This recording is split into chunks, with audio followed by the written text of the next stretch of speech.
Delegation is a skill, not a personality trait.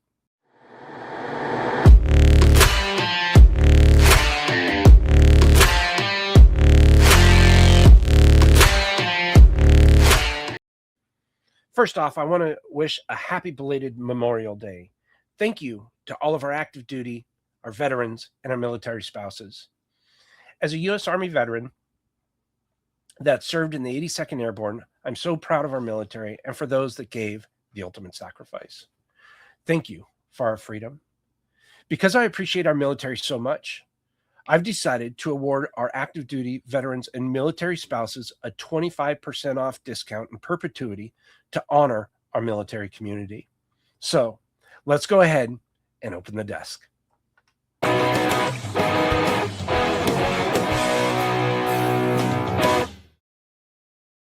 And welcome back to the Delegation Desk Show. This is a show for founders who believe delegation should feel natural, but somehow it always feels awkward. You know, you should be delegating more, and you know your time is stretched. You know your team could take on more responsibility, but every time you try, something gets stuck.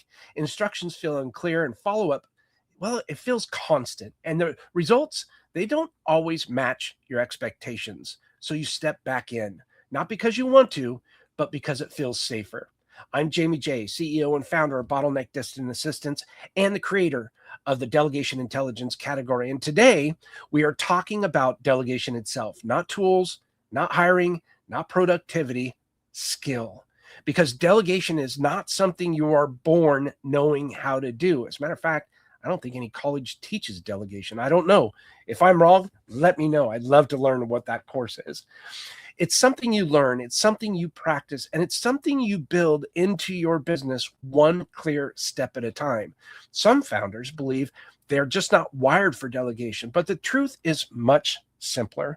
Most people were never taught how to do it. And once they learn the process, everything starts to change. Confidence increases, communication improves, and work begins to move without constant supervision. It's amazing. That is what we're going to talk about today. So let's see what's landed on the desk.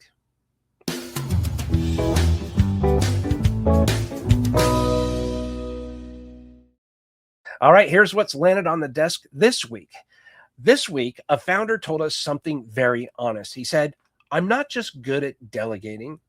I'm just not good at delegating. And I appreciated that honesty because a lot of founders feel that way. And they look at other leaders who seem to delegate effortlessly, and they assume that those people are naturally better at it, more confident, more organized, more experienced. You know, that whole kind of internet vibe that's going on. It's like real fake and not real. But that statement, while honest, is misleading. Nobody is born knowing how to delegate. Delegation is learned, just like sales, just like leadership, just like communication. Think about the first time you tried to sell something. It probably felt extremely uncomfortable. It might even feel like that today.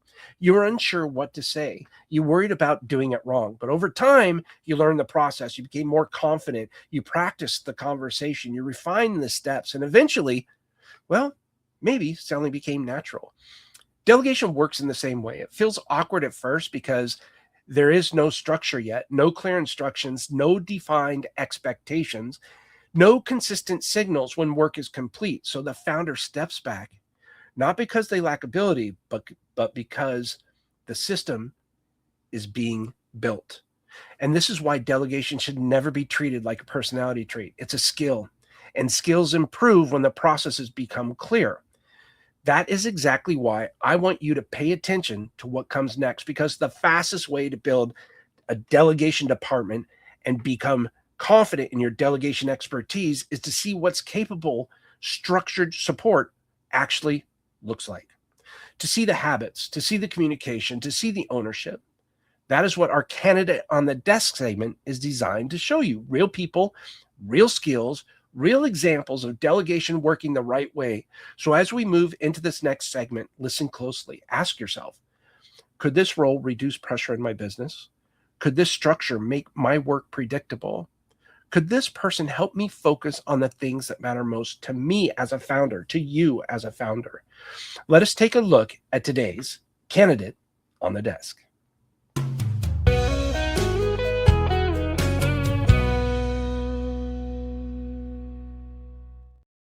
Oh, my nemesis. Accounts payable, bookkeeping, accounts receivable, finance. Ah, drives me nuts. I like looking at it and seeing if we make money, but oh man, if we're not making money, oh, that's so stressful. Are the books in order? Oh, it's very frustrating. Some of you may be able to relate to that. Today's candidate is an accounts payable specialist and finance operations assistant. She's also a bookkeeper. And this role protects one of the most critical parts of any business, financial accuracy.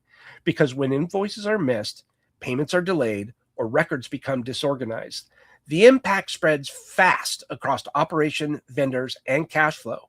This candidate helps prevent that. And she has experience in accounts payable processing, invoice verification, and payment preparation, bank and account reconciliation, vendor communication and coordination, and financial record management. Nika is familiar with tools that include Xero, Myob, NetSuite, QuickBooks, Zoho, Asana, Google Workspace, Slack, Zoom, Skype, WhatsApp, and Click. But here's more.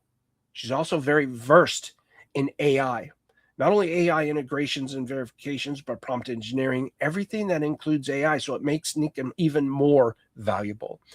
But here's what stood out to me. This candidate understands that finance support is not just about processing numbers. It's about protecting trust, because every accurate payment builds reliability. Every organized record creates visibility, and every verified transaction reduces costly mistakes. What makes this candidate valuable is her attention to detail combined with operational consistency. She understands how to stay organized in fast-paced environments, how to communicate clearly with vendors and teams, and how to maintain accuracy even under pressure. That matters more than most businesses realize, because strong financial operations do not just keep the books updated, they create stability behind the scenes. And stable operations create confident businesses. And what I really like about our own bookkeeper, Chanel, is amazing, because I don't have to worry about that. And Sarah, my wife, talks about it all the time, how much she relieves the stress on her daily to-dos and operational capabilities with regards to finance, because we don't know everything. And Chanel is very hyper focused in this lane exactly, and she's uber knowledgeable. It's such a blessing to have her. With that known, let us move on to that file, to the completed Zach, and go ahead and get to the meat and potatoes of today, the delegation download.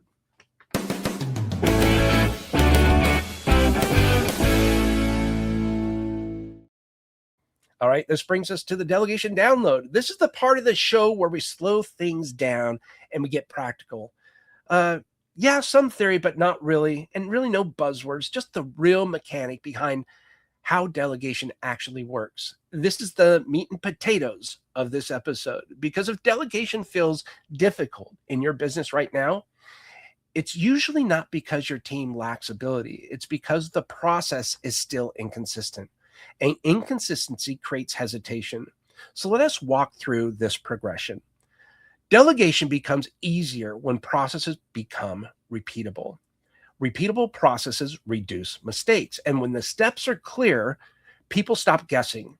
They know exactly what to do, and they know when to do it, and they know what success looks like because it's been defined. That clarity alone eliminates most errors. Now, something important happens. Reduced mistakes increase confidence, not just for the team, but for you, for me, the founder. You start to trust the system. You stop double checking every detail. You stop hovering. You stop feeling the need to jump back into the work. This is where you go from working in the business to working on the business, because confidence changes behaviors. And because when confidence grows, delegation increases. You begin assigning more responsibility. You begin stepping back. You begin focusing on higher value decisions, right? And over time, something powerful happens. Delegation stops feeling risky. It starts feeling normal. That's how the skill develops. It's not overnight. It's not perfect. It's step by step. It's process by process. It takes time, one repeatable task at a time. Here's a simple truth. Most founders do not struggle with delegation because they lack discipline. They struggle because their processes are still living in their heads. We need to get it out of here and onto paper. onto uh, digital typing, just video, anything you can do to get it out of your brain. Brain dumps are great. And anything that lives in your head cannot be repeated constantly. You ever answer the same question more than once? But once a task is documented, once ownership is defined, once completion is visible, i.e., a signal, what actually needs to occur in order for everybody in that particular task that's responsible in that task knows that it's been completed, delegation becomes predictable. And predictable delegation becomes a skill. That is the real transformation, not doing less work, building a system that allows work to move with you. And that leads us directly into the bigger picture, because delegation is not just about individual tasks, it's about how the entire business operates. And that is exactly what we're going to talk about next. Let us step into the category corner.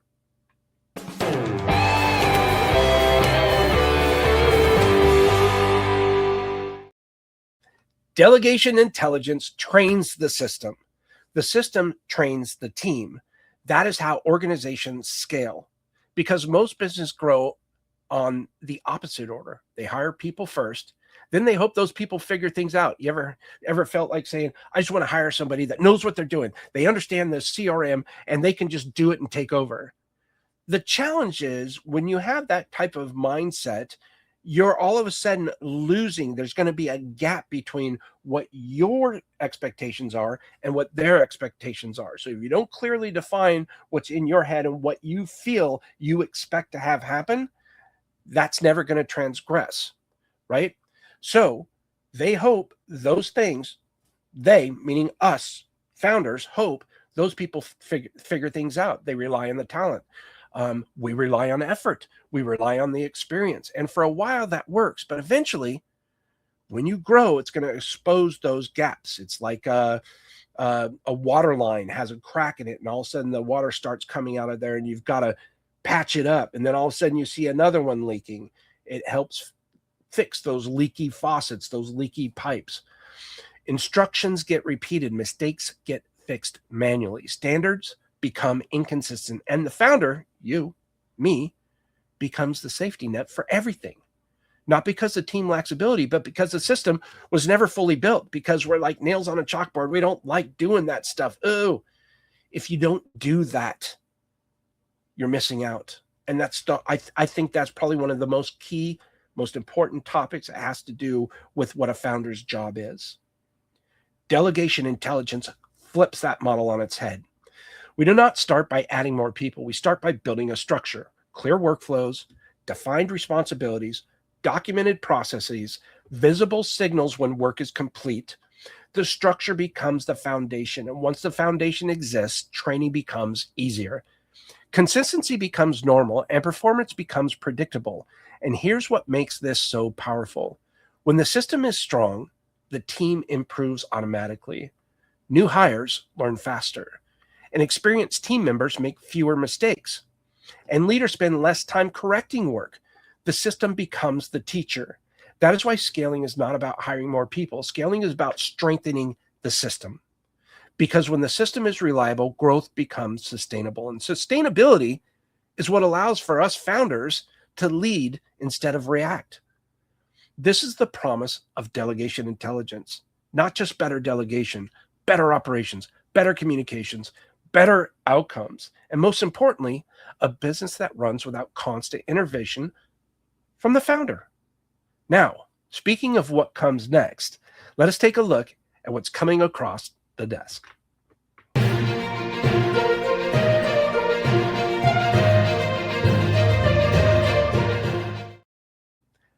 All right, next week, we're talking about AI and why AI alone will not save your business. Now, let me be clear. AI is powerful. It can write faster. It can analyze data. It can automate tasks. It can help teams move quicker than ever before. But speed without structure creates chaos, and automation without ownership creates confusion.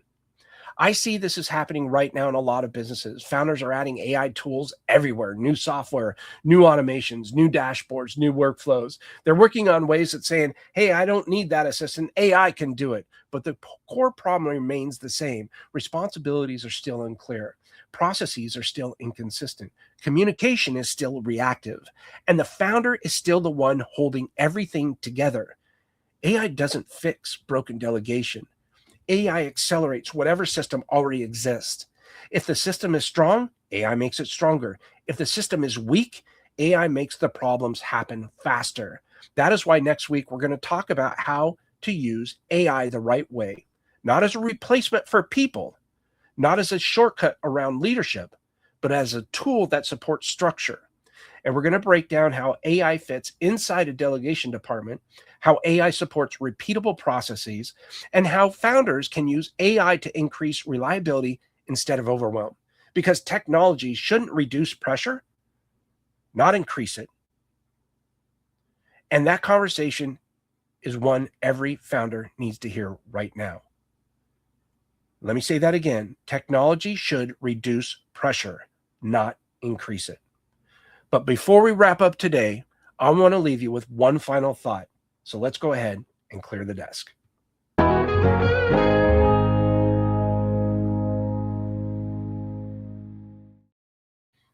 All right, if you're still here with us, great. Because before we wrap up, I want to leave you with this. Delegation is not something you are born knowing how to do. It's something that you learn. It's something that you practice. It's something that you get really good at. And it's something you build into your business one step at a time. Most founders struggle with delegation early on, not because they lack leadership, nor do they lack discipline, but because nobody ever taught them the process. So they rely on memory, they rely on effort, they rely on constant supervision. And over time, that becomes exhausting. But the moment delegation becomes structured, everything changes and work becomes clearer. And by the way, before I go into the communication becomes smoother and responsibility becomes shared, this is all how confidence grows. But this is why we train our dedicated distant assistants in workflow management, because us founders, we don't know everything. But if we can rely on somebody else to ask the right questions and be strategic in their approach on how to build out this system, we can rely on dedicated distant assistants at Bottleneck because they're specifically trained on this. Leverage them. Ask them about it. They've been taught. They've learned it. We have a full 93 video program called the Dedicated Distant Assistant Training Certification Program. And that's exactly what they're focused on. They focus on this so you can focus on what matters to you. Again, this is how confidence grows. And confidence is what allows founders to step back without fear. Here's the pattern I see in businesses that truly scale. The founders who grow are not the smartest. They're not the busiest. They're not the ones working the longest hours. They're the ones who create repeatable systems that others can follow. Systems that protect quality. Systems that protect communication. Systems that protect results. You don't need more discipline. You need a process that makes delegation easier. And that's exactly what the Delegation IQ Blueprint is designed to do. It shows you where your delegation is breaking down. It shows you where you're getting stuck, where your bottlenecks are, and it shows you what structure would make delegation reliable inside your business. You'll find the link below. And if this episode helped, subscribe. If you're ready to grow without carrying everything yourself, take the assessment. And remember this, clear the chaos, build the department. And now I'm going to hand it over to our producer, Jeff, who's going to bring us home for this episode. I'll see you next week, same desk, same time.